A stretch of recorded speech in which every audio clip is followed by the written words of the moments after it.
Welcome to the Simple Guide to Looking Hot podcast. I am your host, Alexandra Wood.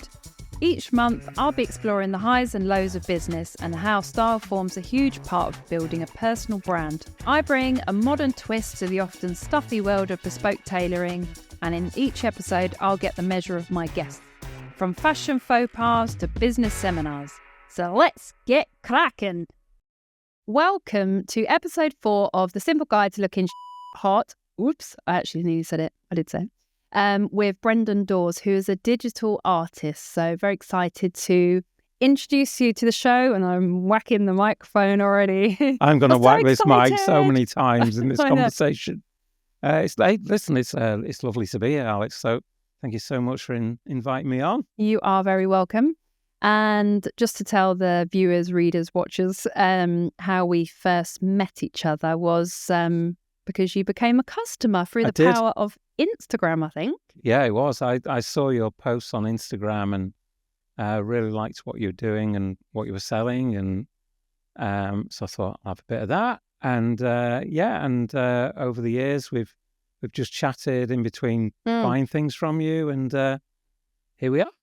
And I've come to see one of your shows. I think it was on Dover Street. Yeah, it was with, I'm represented by Gazzelli, our house in Dover Street in Mayfair, and you very kindly came to add a little solo show there. Yeah. I think it was a couple of years ago, maybe. Yeah. But you came to that, which was nice. It was really busy. So you can always see you coming to the room because you're very tall and you're noticeable. I'm here. Yeah. So that was great. It was great to see you. And I loved that night. It was great. Good. I'm glad it went well for you. So if you could tell our audience a bit more about your career path, like how long have you been doing this? How did it start? Because digital art, some people may not get what it is, like, because we've got all this amazing artwork hanging up here. How does digital art work? Tell us all. How does digital art work? Well, the thing is, I never really planned to be a digital artist. I didn't even go to art college, and I left school with like grade C O-level in art. I think it was the only O-level. That's pretty high. I got. Yeah. And it's the only thing I kind of liked at school. I just went to school. Yeah. I couldn't even be bothered playing truant because it was too much work. So I just turned up every day and then didn't really do anything there. And then somehow I've kind of meandered or drifted through various things, from being a photographer, news photographer, then being a DJ, then having a record contract during the rave scene. Oh, amazing. Put out a few 12-inch singles, earned practically no money from it. Then worked in a factory for 8 years, drilling holes in fiberglass. And then that kind of focuses your mind, when you just what am I doing holes. here? Yeah, what am I doing here? I've got to get out. It paid the bills for a while, but and then the web came along and the internet, and all that time I was always coding, and programming, and I taught myself in the early 80s, and but never really pursued a career in it. But what I loved was you had this box that was a computer, and I could type things into it and make it do stuff. So at the time in the 80s, if you remember, the terrible electronic shop Dixon's which sold rubbish. Grub bread. Yeah, exactly. So, it was a thing. And so they used to have all these computers that I taught myself on in the shop. So and no one really knew how to work them. So I would go in the day and write a piece of code that just put swear words all over the screens, and then just left the shop and they didn't know how to turn it off. And bit of a delinquent, aren't you? But that was kind of my version of, I guess, graffiti, like digital graffiti in a way. Yeah, that's cool. But I thought it was very powerful to be, to learn how to code and then have this reaction in the world. And then through various things, it's a long story, but eventually, because I was always coding and programming while I was doing web design for an agency in Lancashire, I would make stuff at home, art things with code. And then one day I got an email from the Museum of Modern Art in New York, and they were doing a show in 2008, and they said, they'd seen this piece I'd done called Cinema Redux, and it was a thing I'd just made, to play with. And it took a film and it sampled the film every second, and it laid out those images one row at a time. So each row was 1 minute of film time. So you had and it did that for the entire film. So you had the entire film in one image. And I put that on the internet in 2004, and people wrote about it. And then in 2007, I get this email from the museum and whatnot. And I remember still getting that email, and I was in the house on my own, actually. And I got this email, someone I've never been to art college or anything like that. And they said, we want to put your work in MoMA in New York. And I was like, gobsmacked. Yeah. Just remember looking at that email. And then they were going to do it like an A2 print or something like that. And in the end, they printed it 30 feet high on a wall. Oh, the reality of podcasts. Throw your water everywhere. Sorry. Carry on before I choke to death. Yeah, don't choke to death. I'm telling you this. So yeah, we went out to New York, and it was amazing and blew my mind. And that was really the start of it, really, that, maybe I could have a career in this. That's very cool. And I love how you're just like, just load this thing, and then great success. It's just all... Well, it opened doors for me. Commercially, it wasn't, that thing in itself. It then became part of the permanent collection in MoMA, and you don't sell it to them. If you kind of gift it to them. So, but then it opened loads of doors for me, and now I'm still doing it. All these years later. And do you have a PR agent, or it just? I have. I'm represented by Gazzelli Art House in London, so they've been representing me for 2 years. It's weird, really, because I don't come really from that world of contemporary art, and getting representation turned out to be a big deal. Yeah. So when they approached me a couple of years ago, I was like, yeah, sounds good. And when you go and have like posh dinners at places where there's art gallery owners, when you say you're an artist, the first question they ask you is, who represents you? Because if you haven't got any representation, you're not seen as serious, which I don't personally believe, but that's the way that world works. Yeah. So yeah, I have representation. So they look after me around the world. My next exhibition, a group exhibition, is in New York next year, and that's through them. And so yeah, it's been great. I just can concentrate on making the work. Yeah, you make it sound all very easy. It's interesting, actually. Our last guest is also going over to dominate New York, and we're talking about going over there as well. Yeah. So that's pretty cool. So what's been your biggest motivator or inspiration with what you do? It sounds like everything kind of has its own natural flow, which is quite cool. Yeah, I think I'm just curious. You know what? I get bored. I'm really bored of this. No, I get bored of, quite easily. So I'm always constantly looking for new things. I describe it as, if you imagine, the things are in the center, and then outside of that is the world and everything you don't know. And I always think that all the interesting stuff happens on the edge in between the two. So you want to position yourself as an artist or as a creative person. You want to be on that edge. You want to be constantly, and that thing expands all the time, of course. So that's where I want to be, and that's always what I've done. I'm just curious how things are made. I'm interested in craft. I'm interested in just being better, learning every day. And so, but I've realized over the years that I think the skill that I have, I've only recently realized this actually, is I'm quite adaptive to culture and society and what the current zeitgeist. I can kind of adapt my practice and what I do.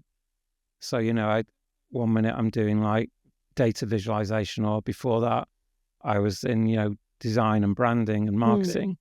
And then I got into the whole art thing, and then, and now, so there's all those things that I kind of, adapt, and different technologies. So I use AI in my work now and that kind of stuff. So, because interesting. Yeah. But I've managed to always figure out where the interesting stuff is and managed to navigate it. I think it's like it's a river, but I'm not in a boat. I'm like kind of like flailing around, but this river's like carrying me.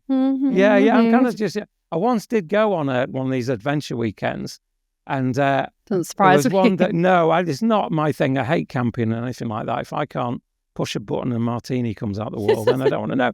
So camping is horrific to me. So anyway, we did this adventure weekend with this agency I was with, and there was like, you go down the rapids and stuff, and I kept falling off the boat. And in the end, I fell in so much, I just decided I couldn't even be bothered getting back in the boat. And I was going down this river, and they were saying, Brendan, you need to swim because if you go past that point, we ain't going to get you. I'm like, you're doomed. Really can't be this bothered. Is why I go glamping. Yeah, exactly. So, So I like the idea of it, this thing's just carrying me. You have to recognize the opportunities, of course. You go, oh, that's interesting. Let's get off there and do that, So, but it's managed to, it's brought me to an interesting place. So now, I've just done a film collaboration about Brian Eno, the amazing musician, amazing record producer, pretty much created ambient music, produced the Joshua Tree, Talking Heads, David Bowie, blah, blah, blah. So how did you collaborate with that? Well, what Gary happened? Huswit, who's a film director who's done several design films, like one called Helvetica, which made his name. That's about culture, not just about a font. I met Gary in 2009 on a panel we were both speaking at South by Southwest in Austin, in Texas. And we became friends ever since, and we've always wanted to work together. And in 2019, he sent me an email. Hey, Brian, Happy New Year. I've got this idea for a film that is never the same twice. Would you be interested on working on it and seeing if it can be made? And so obviously you want these things to come along that are like dangerous ideas. You want them to be ridiculously dangerous ideas where there's either success or oblivion, right? That's what you want, right? So I love the idea that, Gary had sent me this email, and so we made a prototype, and it turned out that he wanted to approach Brian Eno because Brian had done the soundtrack for his previous film, and he thought, no one's done a real documentary on Brian Eno. So Gary first went to him, and Brian said no. And because he said, there's more than one truth about a person. Every documentary he sees tells one truth, and that's it. And Brian's not really into that idea, and his music is generative and constantly, it can be infinite, his music, in the way he makes his music.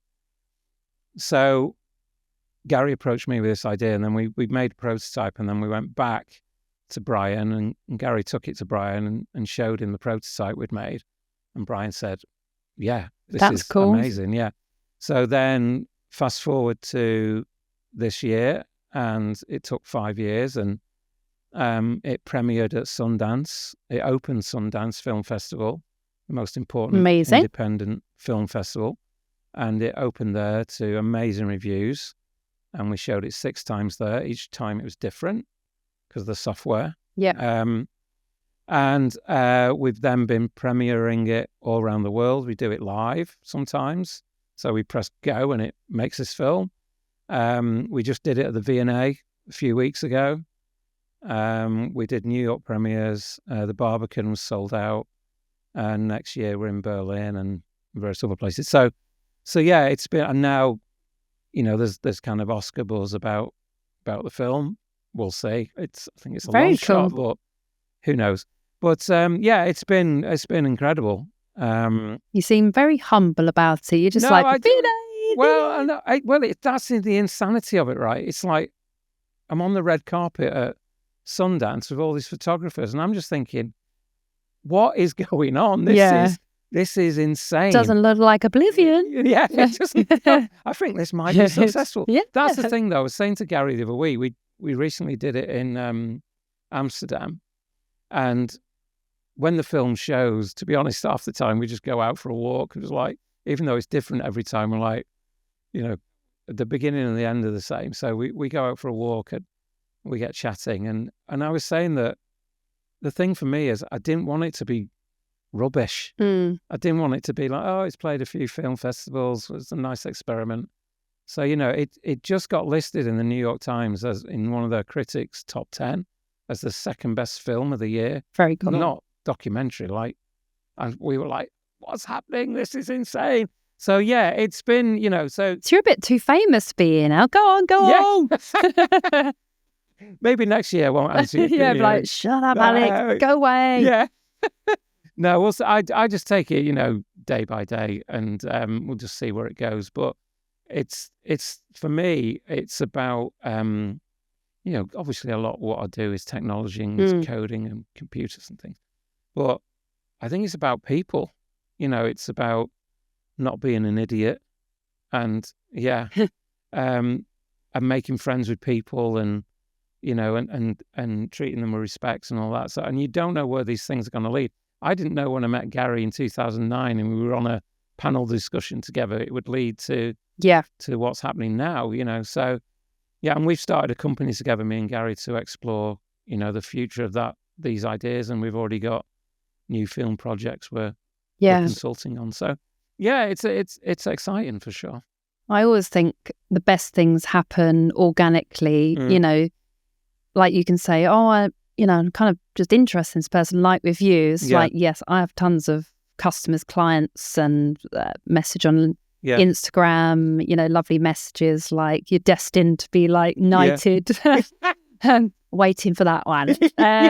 But like you just see like something warm and interesting. And I would say be interested and be interesting. Yeah, and like absolutely. You have that so to say, I always say, just don't be a dick. Like, and we attract like just the nicest clients who are empathetic, warm, respectful of what you do. So it's nice to hear that, particularly as you're in the digital world. It's people would be like, what's people got to do with it? But like that organic relationship, not going, I want to make a film, I need to be smarmy and be mates with that guy. It's just like, it evolved. Like, how long ago did we meet through Instagram? And now, exactly. And that's the thing, I liked what you were doing on Instagram, and your friendliness and your warm, and you were just different. I'm not friendly. No, you're awful. Now I've met you, you're awful. But it's that thing. I just knew that you were someone that I'd like to hang around with, or it's that kind of thing. So, you can just filter people out, I think. And you also, I think people they're often trying too hard, and it comes from a place of fear, because they don't want to, I think a lot of the time they don't want to show them their true selves. They're actually deep inside, I think they're probably really nice, right? But sometimes they have this, like you're saying, being a bit of a dick, because you meet these people and like straight away they just tell you like they're in your face. And I can't be doing with that. I think it's a bit of a protection thing. It's protection, because I think with emotional intelligence such as ours, we can kind of go, what's this about really? Like, just drop it, drop the act. I think people like a bit of honesty, and you're not trying to be something you're not. And that's the main thing for me. And be surrounded by people who tell you, keep you grounded, and tell you, no, you're being an idiot. So that's always good. You're probably telling yourself an idiot before, so I was like, I know I'm an idiot before you've told me I'm an idiot. Exactly. No, it's exactly that. So what have been the highs and lows of your very varied career? Well, let's start with the lows. I think let's get that out of the way. Because there are many. You'll see in art.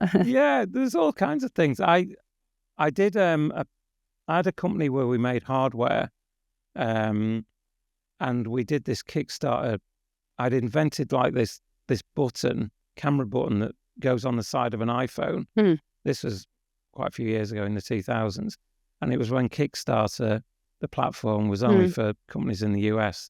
So we set up a company in the US, and we worked with amazing industrial designers in Scotland, and we made this button that you could use your phone like a camera, and it was like the first of its type, and we got funded in 48 hours, and it was insane, and everyone's writing about it. And then just before, the product was about to get out there, I'd been in China for weeks, and one of the founders decided that they didn't want to be part of it anymore. So I then had, and it was like, do we just close it and say, sorry, you've paid your Kickstarter, sorry about that, but there's no product. Yeah. And I, like an idiot, thought, no, I'm going to do this. So I put my own money into it, bought that person out, and I thought, no, I need to get this product out there. And that's what I did, and we shipped it. And then it was, with any product, you realize that the product itself is not where all the money goes. It's the marketing of it.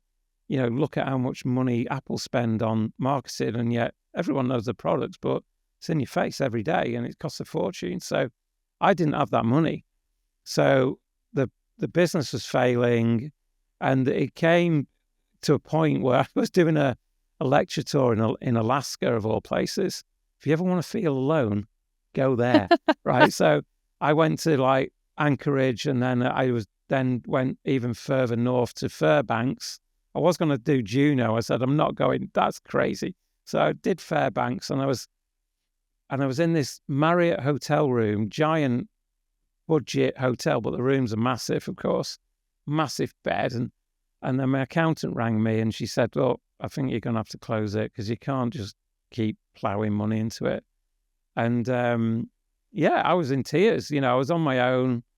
And so then what happened was, so I then thought, right, well, I'm just going to have to close it. So the next day I was flying back, and I was at JFK airport, and I swear to God, this is how this happened. And I'm just checking my phone, and I'm feeling, utterly depressed and destroyed.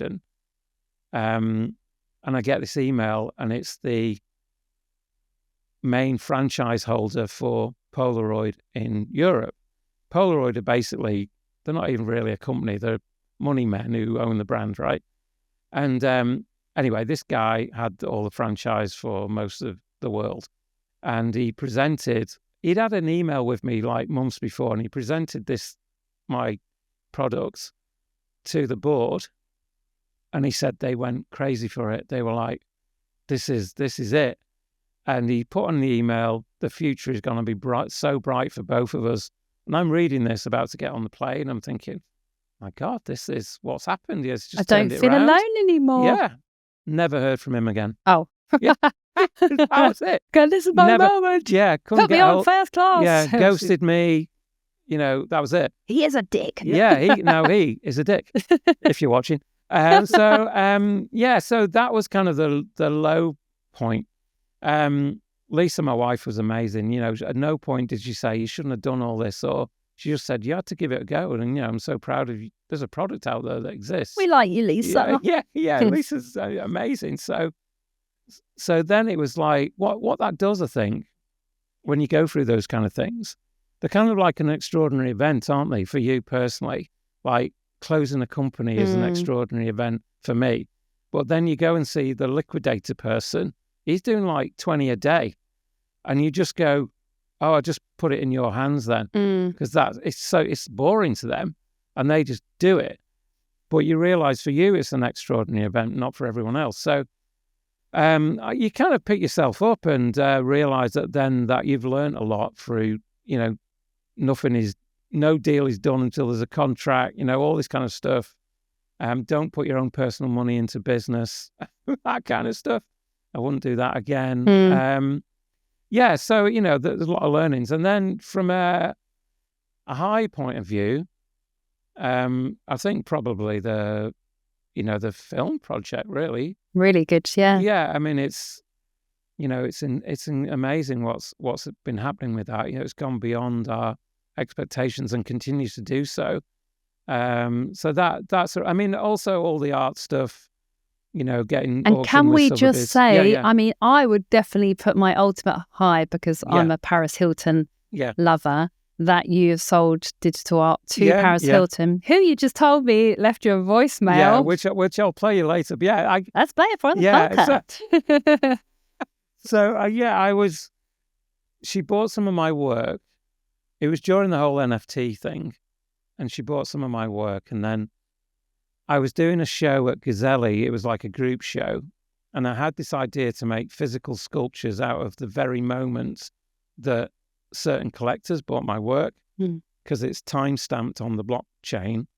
And Paris Hilton was one of those. So I thought, I'll make these very abstract sculptures that represent a moment in time.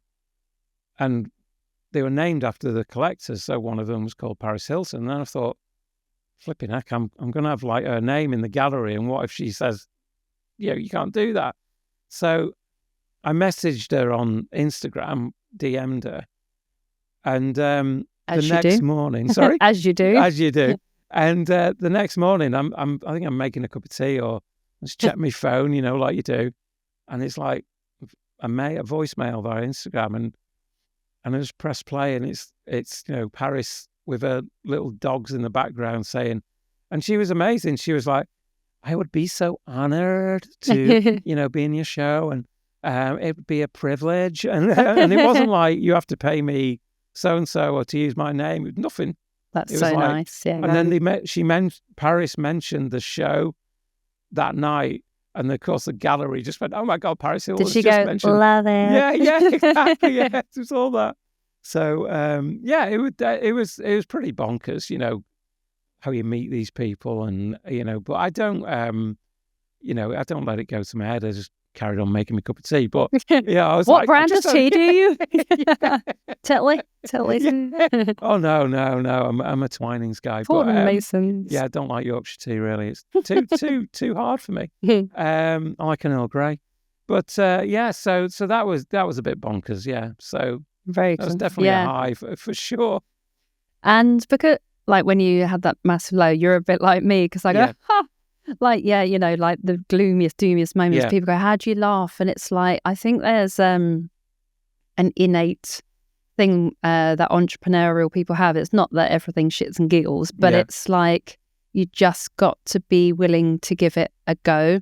There's always a fear of failure equal to fear of success, which is always to people a bit wild. So, but you must have had that with low points and tons of it. I mean, like I did a podcast recently. We're talking about leadership and the highs and the lows and things, but it's not always just business highs and lows. It's personal highs and lows that happen as well. And it's like, got to keep breathing and moving with these things, and particularly like being client facing. It's kind of keeping that under wraps, but what I've learned is also just to be a bit more real, because even my clients, they have divorces or big moments, and they go, and you go, "How are you?" And they go, and I'm like, "Good." Like, it's actually designing stuff, but you're caring about the person as well. You're trying to uplift them inside and out. But you do. Absolutely. But I think it's just having, as you said, that kind of research, inquisitive mind, where it's like, I could give up, but I kind of really want to see what this looks like. What can I really be? And it's like for some people, they run marathons. My husband, double ultra marathons. Wow. I was reminded, I went, "Oh, you did an ultra marathon?" I went, "Double." Soz. The only running I'll do is for a bus in severe desperation. Yeah, same. Yeah. But so it's just that enthusiasm of, I don't really care if anyone else goes, "Oh, you loser, you've given up." I just need to see, what's this ending going to look like? Can I be world famous if but more than that, it's like, how many lives can I change to make more men look cooler? So what's your driving passion apart from curiosity? Because it seems like greatness just happens through your extreme enthusiasm. I think I kind of have these ideas that I think should deserve to exist in the world. I have to put them out there. I don't think art exists until someone sees it. Yeah. And interacts with it. It kind of completes the circle. So you could make art. I was reading recently, there was a Dadaist artist who said the opposite. The best art is unseen, and I think a lot of people don't think that's true. I've created loads of amazing artwork. Yeah, no one will ever no one will ever see it. Yeah, who knows? But so I think that's important for me, that I have these ideas and I have to, put them out there to see. I'm not doing it for other people, weirdly, even though I want the audience to see it. I'm making it for me, and I'm not also making it for like, oh, I'll do this and it'll win an award or you'll get in a magazine or whatever. I've just got an idea and I think I need to make it manifest. So that's my overriding. And also, I don't really know how to do anything else. Yeah, I find it interesting because, you kind of listen to a lot of podcasts and stuff on business about creating product that people want. I don't know if it always works like that, because same as you, I was like, I think I can make men look like really like sexy, like give them an edge and things like that. So it was selfishly coming from me and just the picture I have in my mind, not going, oh, here's Bob. I always call my imaginary person Bob. Bob Wholeness. Bob. Yeah. On an imaginary order form, Bob Wholeness. Yeah. Kind of his most unsexiest name is. But then it's like, oh yay, people like it. That's cool, because I'm like, I'm trying to modernize Savile Row and make it a bit cooler and fun and stuff. And no one's ever told me they wanted that. Like, Alex, do us a favor, make this cooler. It's just like it's a intrinsic feeling. It's like, I feel like this is what people want. Like, I've pretty much created my whole business on gut feeling, and everyone's like, no, Alex, you can't really. I was like, oh, you can.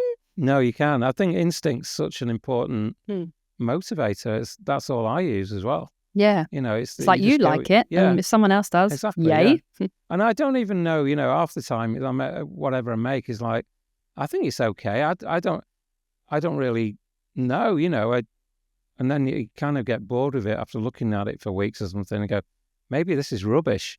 And then you put it out there and then people bring themselves into the work is always interesting to me. And they see other things in it, and they go, God, I never even thought of it that way. That's the thing. So you leave space in the work for them to put themselves in it.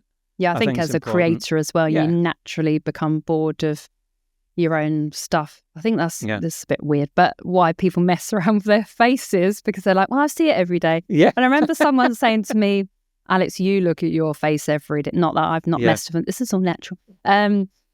But, you see your face every day, but everyone else doesn't. They see a different element of you. Like Hockney says, you see fragments of someone's face, not as a whole. You often concentrate on the bad bits. Yeah. When you're looking at yourself. And how big was it? Yeah, yeah, exactly. Everyone's like, you're beautiful. So what makes you unique? Quite a lot, I think. There's a big list to scroll. What makes me unique? Or your work, if that feels too weird. I guess other people say to me, there's a kind of humanness in the work. It's not like technology led. But I honestly don't know what that is, because I don't go like, if I press function F12, it'll put the human bit in. It doesn't work like that. That's just how I make stuff and how I want to do the composition of it, and the stuff I want to make. So that is probably, I don't know whether that makes me unique though. I'm sure there's lots of other people doing that. I guess there's there are digital artists, as I was talking about for my last guest, that, actually go, oh, it's a oversaturated market. But I said that every market is oversaturated. It's like your place to be like, not necessarily I'm the best. Yeah. I'm the best. But just doing something that's so authentic, and that kind of shines through rather than doing something soulless. But I guess what I don't follow trends. I don't follow the crowd. Yeah. I just do my own thing. Almost like it's planned, but it kind of isn't. But to the outside world, it almost seems planned. But then also I then look at me as a brand, which I've been doing more of in the last few years, about, okay, so if I'm being photographed more or doing things like this, or, you know, Q&As after films and stuff, what's the look? How can I be different and or have a look, or those kind of things where, you know, I'll see a lot of digital artists and they're just like, a lot of them look like they're going on Black Ops military maneuvers, you know. So I'm like, well, that's never been me. You know, I don't own a single T-shirt with a word on, you know, I never will. I mean, I don't really own that many T-shirts, to be honest. I don't own a single pair of trainers.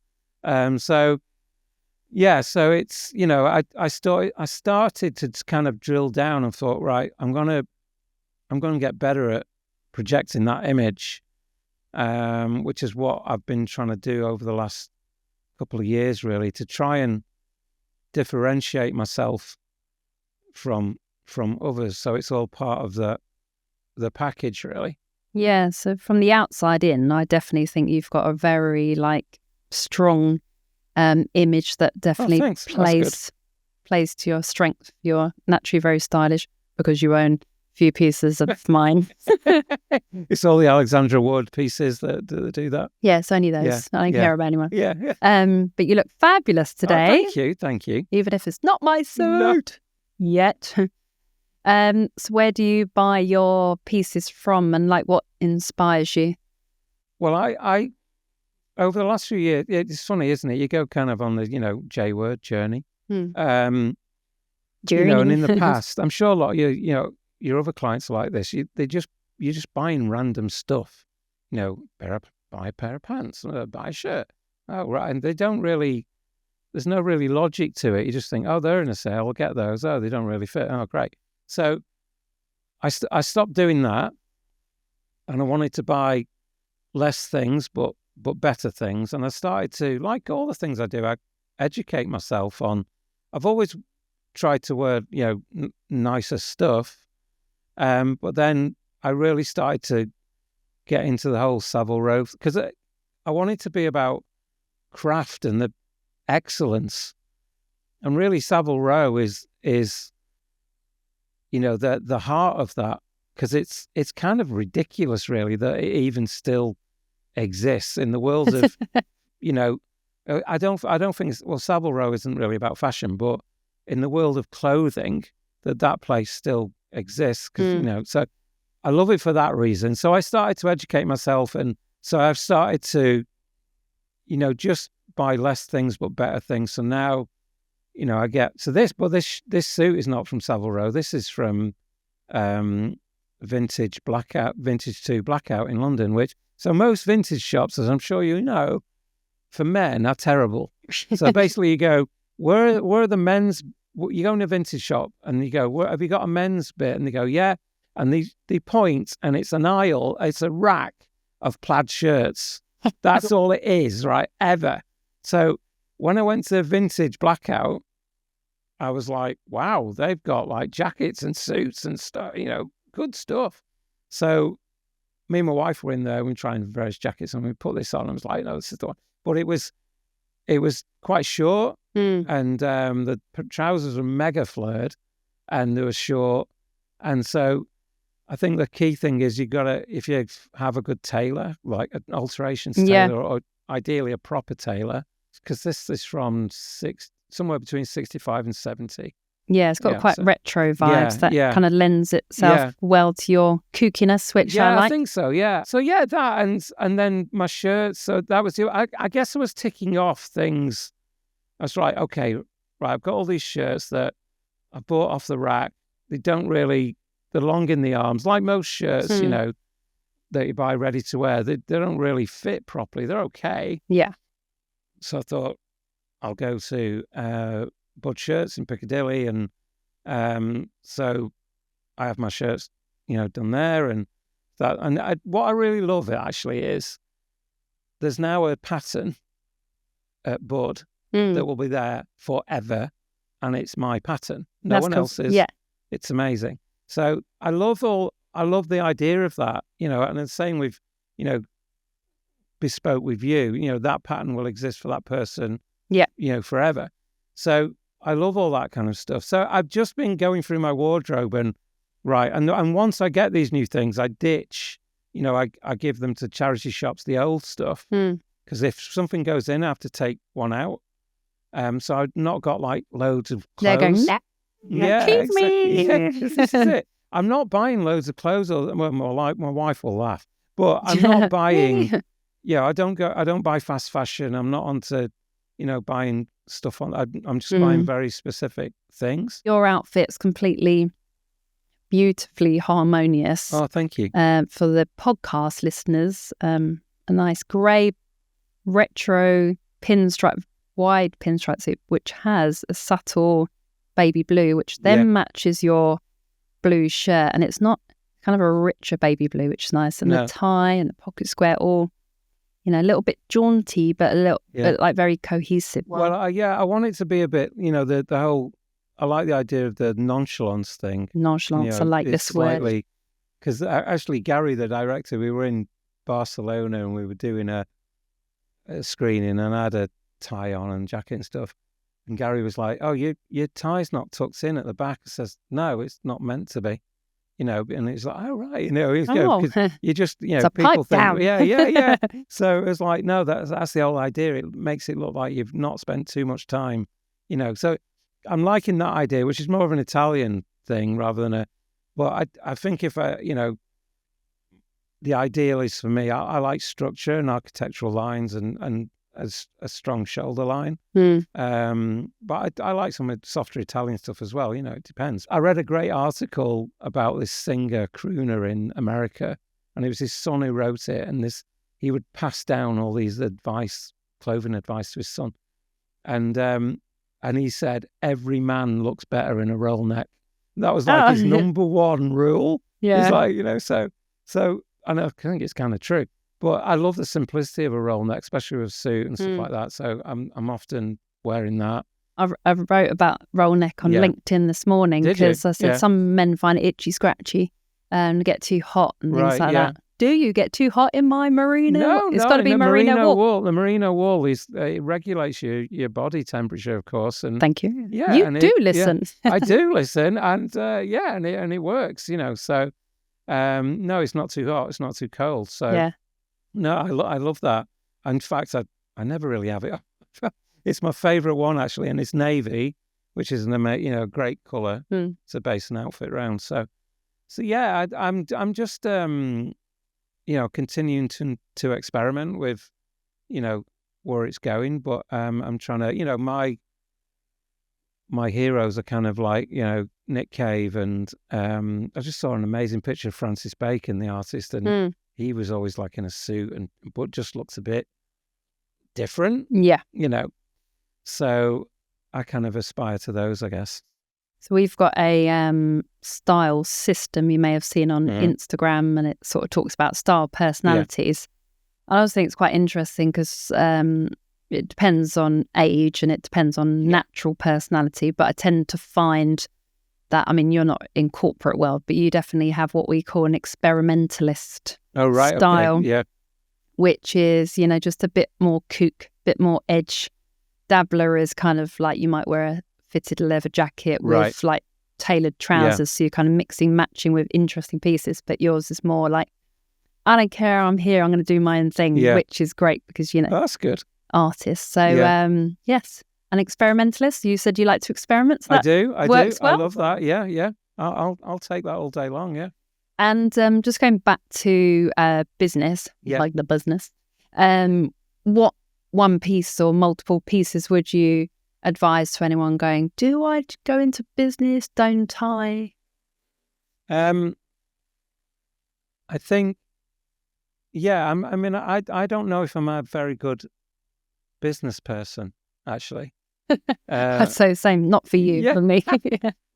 I'm more just doing your thing. Yeah, I'm doing my thing, and somehow it's happened, and it's sometimes, somehow it's been successful. Obviously, I have learned things. I think be surrounded by good people and get a great accountant and things like that, and someone you can trust. Let them do that side of things, But also, I think I've learned also to educate myself in, well, what's all this accountancy mean? And how does VAT work? And blah, blah, all this. I think, I'm all for a bit of naivety, actually. But with things like that, you need to have knowledge so no one can rip you off. Yep. I think patience is my number one thing, and listening. Listening is the key. I've never learned anything whilst I've been talking, ever. I've not. And then it's like, so I'm really into listening and just learning from other people. I think most of the times people are just talking, and you can't wait to fill the void with noise. Well, mind you, my husband probably go, you always talk. But I said something funny on the train the other day. I was like, I think I've learnt to be a bit more quieter. But my thing was, because I don't know if you can relate, but running a business on your own, you're not really wanting them to give their words of wisdom. You just want them to kind of fill in with that shit. Yeah. Oh, that's a shame. Yeah. It's like, I don't need your response. I don't need you to fix it. It's just because all day long you've had your own thoughts of, shall I do this? Shall I do that? And so you're kind of regurgitating the entire day's conversation. Yeah. Which I think sometimes because I'm in the house on my own, most of the time in the day. So yeah, when Lisa gets home, I'm sometimes a bit like, but Lisa has taught me, a lot about, don't answer that email for 10 minutes, give it a 10-minute, and then you come back to it and see it anew. Where in the past, old Brendan would have been, Oh, is it annoying one? Yeah. It's not like a nice email. Just wait to be even nicer. Yeah. So I've learned all those things. I think I've just learned to slow down. I'm not really in any kind of hurry. I'm just seeing where things go, and so I'm not in a, I like silence. I think. We can just sit here in silence. Yeah, exactly. Fine. It might be boring for everyone else, but that's the only thing. Yeah. I'd say anyone who's got an idea, and you've got to try, because then you'll just regret. Then this is the one piece of great advice. Then just give it a go. Just give it a go. Give it a go, because you'll always regret what if I'd done that. It could have led to great things. Yeah. I read something, a book about fear, and it said that actually, there's a fear of falling, dying, etc. Mediocre things. Yeah. But the main fear is like not being able to handle something. Yeah. And so I always think I can handle quite a lot. And as humans, we all can. I think that's the thing we're trying to refrain ourselves from. It's like, I don't want to feel like that. I don't want to feel like it, But actually, if you focus on, this could be pretty amazing. But I've learnt patience as well. A lot of people might laugh about that. But but I used to be like, right, by the time I'm 40, I've got to get to this point now. A bit past that. So I'm like, let's just enjoy each day, enjoy moments like this. Do you think about age, though, and things like that?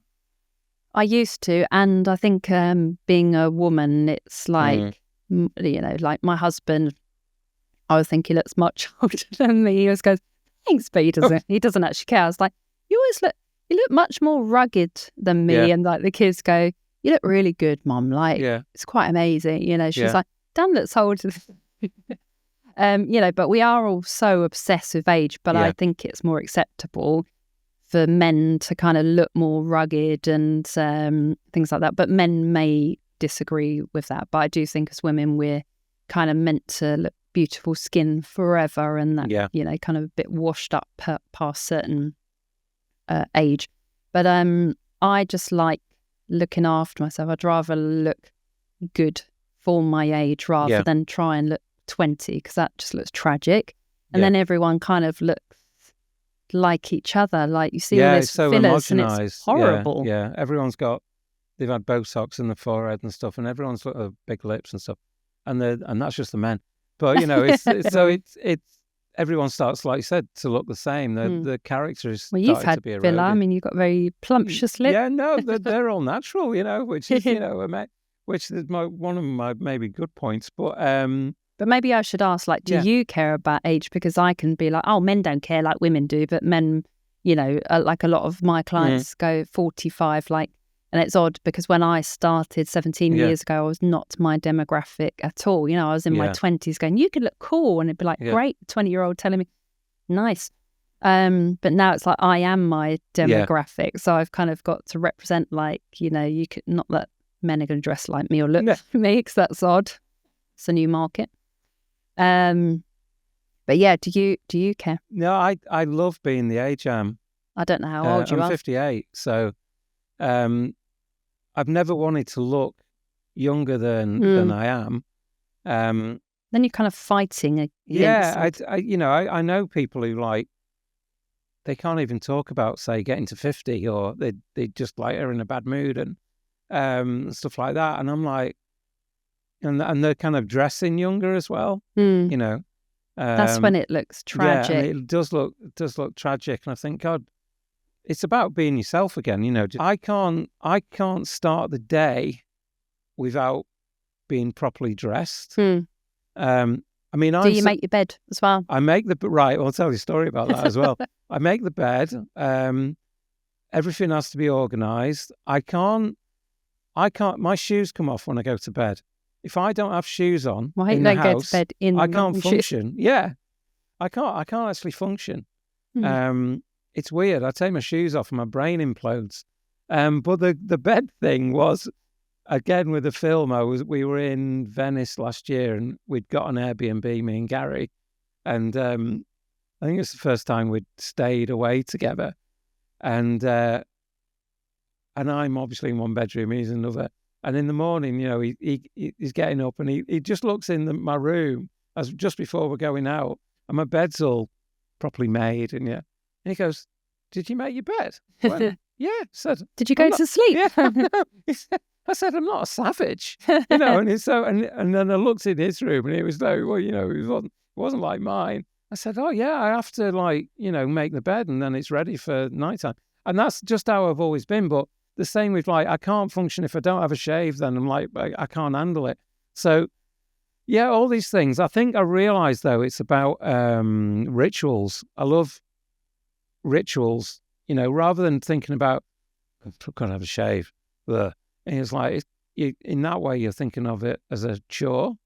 But then if you go, I'm going to have a shave with amazing products, and, you know, and it's like, and it takes me 20 minutes, you know, and it's great. It's like my favourite part of the day almost. Yeah. You know, and then I'm ready for the world. And then I feel like I can take on anything. But if I don't do that, then it kind of, like, bothers me.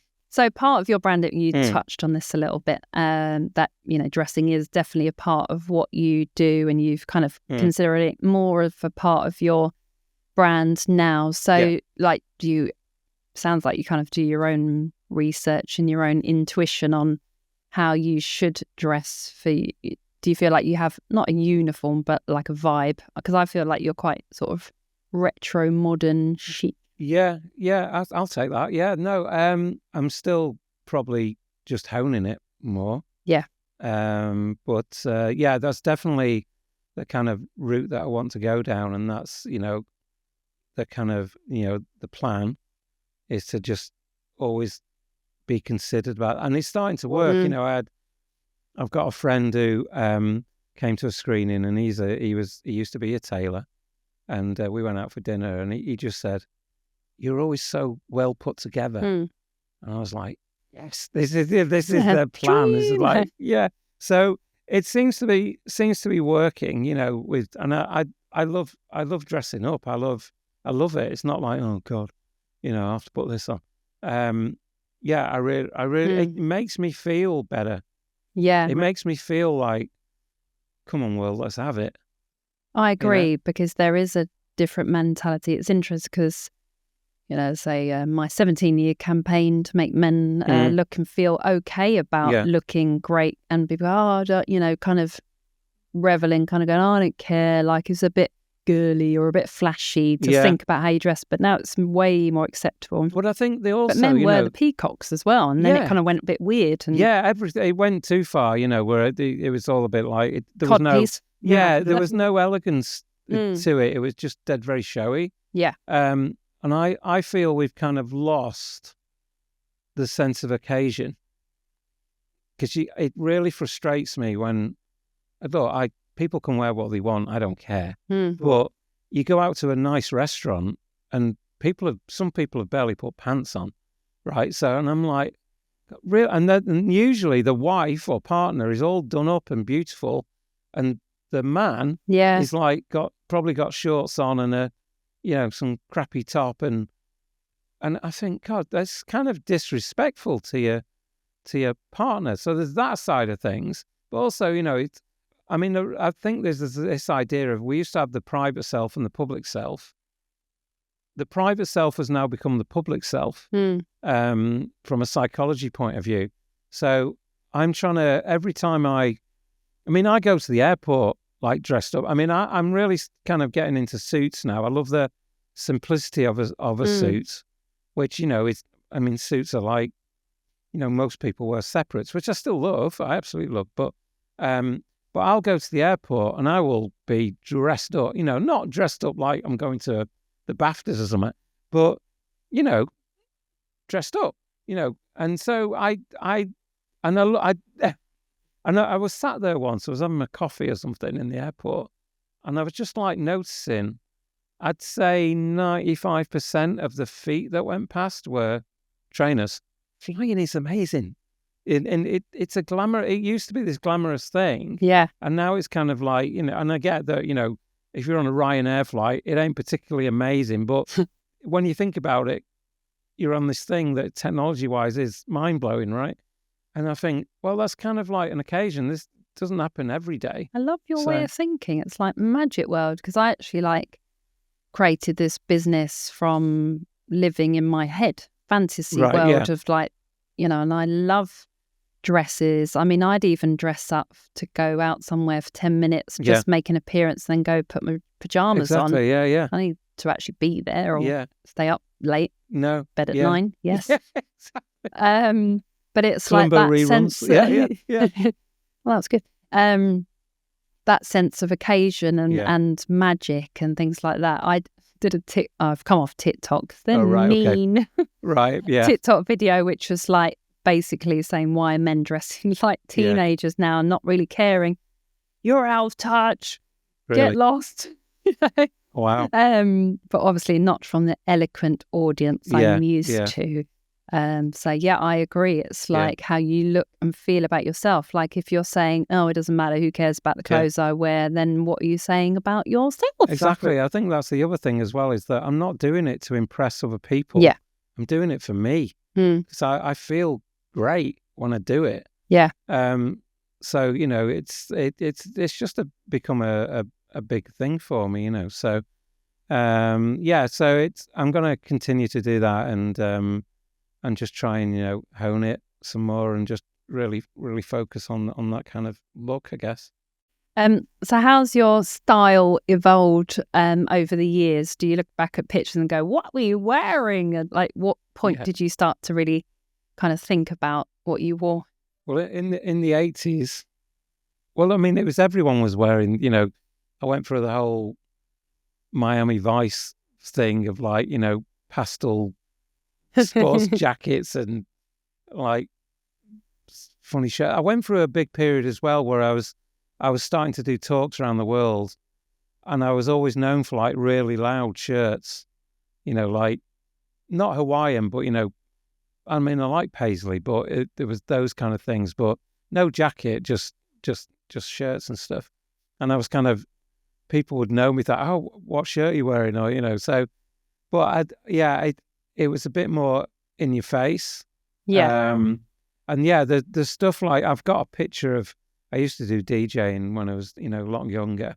And I think the publicity photos for the guy I was doing it with, and we did it was almost like that Wham cover. And I was sat there and he was lying to cry. It was just proper David Brent level thing. But we were in Miami Vice type jackets and stuff. And there was the most embarrassing thing I've ever done. It's terrible. We must have just looked. And we went out, me and my friend. He had a black suit on and, and white shirt and black.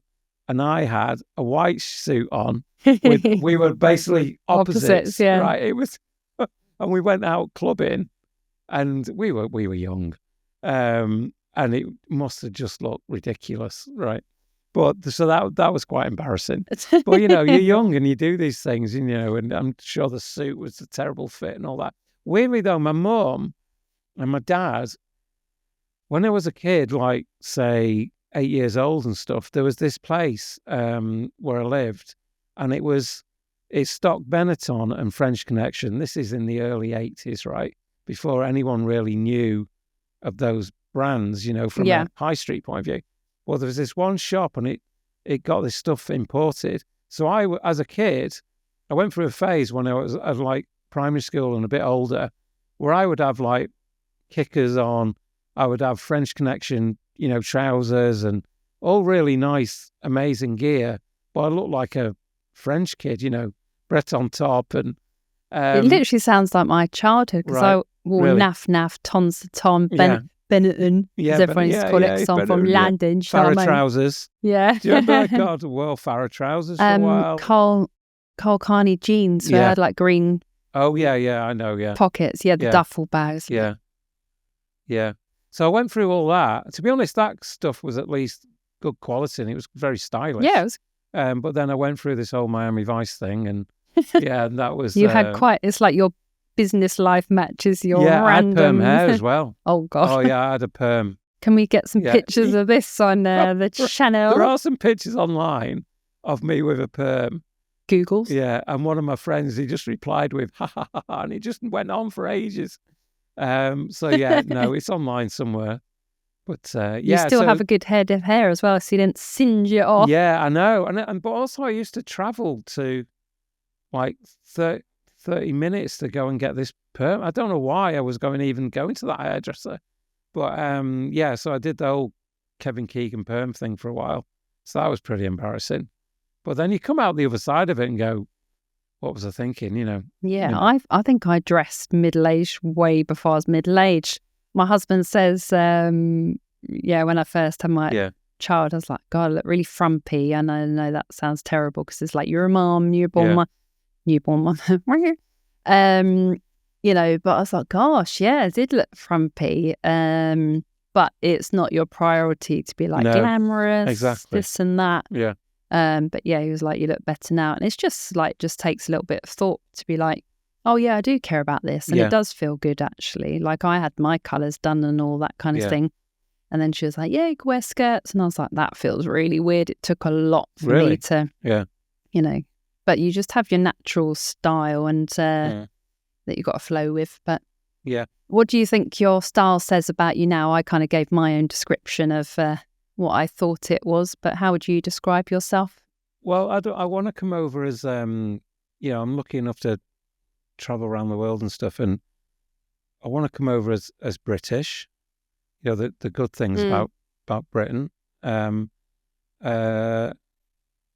considered, and I guess like timeless, classic. I don't want to come over as like following trends or anything like that. Which you can tell, but it's jacket's from 1965. But so and also just be known for a certain. I think it's about being considered and understated. So that's my main thing. I don't want to be in people's faces. The loud shirt me has kind of gone. Yeah. And now I just want to be a bit more. It's that whole timeless thing for me. I think the way I think about it is, right, if I'm looking back in 20 years, would I go, what the hell? So I don't want to do that. I want to look back and go, yeah, that still works. And I'd still wear that now. Yeah. So, and I think that's kind of, for me, is the key, is like, if you can sort of ace that, and it's not like, God, that's because everyone was wearing that thing at the time and now you wouldn't wear it. I don't want to do that. Yeah, I would say it's got to be kind of in harmony with who you are, because even though I design, tailor and style my clients, it's like I can't just impose my design aesthetic onto someone. It's got to be like who are you as a person, and, you know, how can I bring that out in a way that's not going to make you look like everybody else, you know, because I can't just design the exact same stuff for every single client. They'll be like, hold on a minute. They'll all meet up in a room and just like, there you go. hold on a minute. Turns out I'm not unique at all.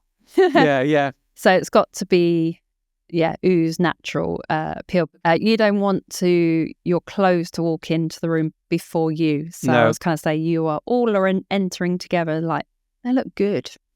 I have a mood board I have created for you. So there's a little vibe for you.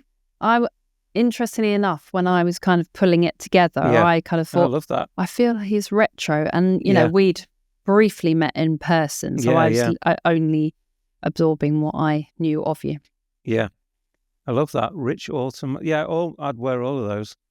So, I've kind of selected for the listeners timeless classics, roll necks, textured sports jackets, but they are timeless, but they've kind of got a little bit of an edge. So like the peak lapels and really nice, and love the wide and notch softer lapels colours. And peak lapels. Yeah, lovely.